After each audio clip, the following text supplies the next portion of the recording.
नमस्ते प्यारे साथियों, मेरे इस यूट्यूब लक्ष्मी भक्ति सागर चैनल में आप सभी का साहित्य से स्वागत है।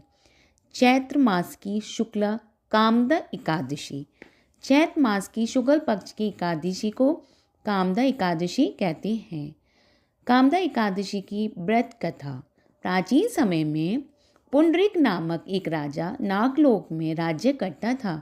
उसका दरबार किन्नरों व गंधर्वों से भरा रहता था। एक दिन गंधर्व ललित दरबार में गान कर रहे थे कि अचानक उसे अपनी पत्नी की याद आ गई। इससे उसका स्वर, लय और ताल बिगड़ने लगी।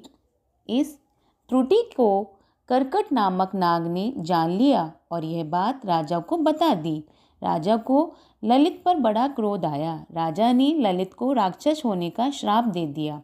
ललित सहस्त्रों वर्षों तक राक्षस योनि में अनेक लोकों में घूमता रहा। उसकी पत्नी भी उसका अनुकरण करती रही। अपने पति की इस हालत को देखकर वह बड़ी दुखी होती थी। एक दिन घूमते घूमते ललित की पत्नी ललिता विंध्य पर्वत पर रहने वाले ऋष्यमुख ऋषि के पास गई और अपने श्रापित पति के उद्धार का उपाय पूछने लगी। ऋषि को उन पर दया आ गई। उन्होंने चैत्र शुक्ल पक्ष की कामदा एकादशी व्रत करने का आदेश दिया। एकादशी व्रत के प्रभाव से इनका श्राप मिट गया और अपने गंधर्व स्वरूप को प्राप्त हो गए।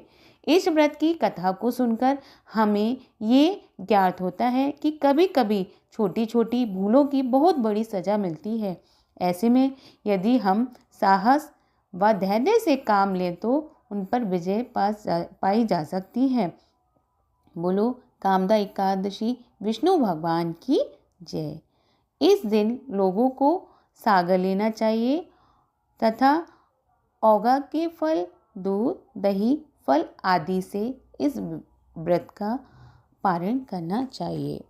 धन्यवाद।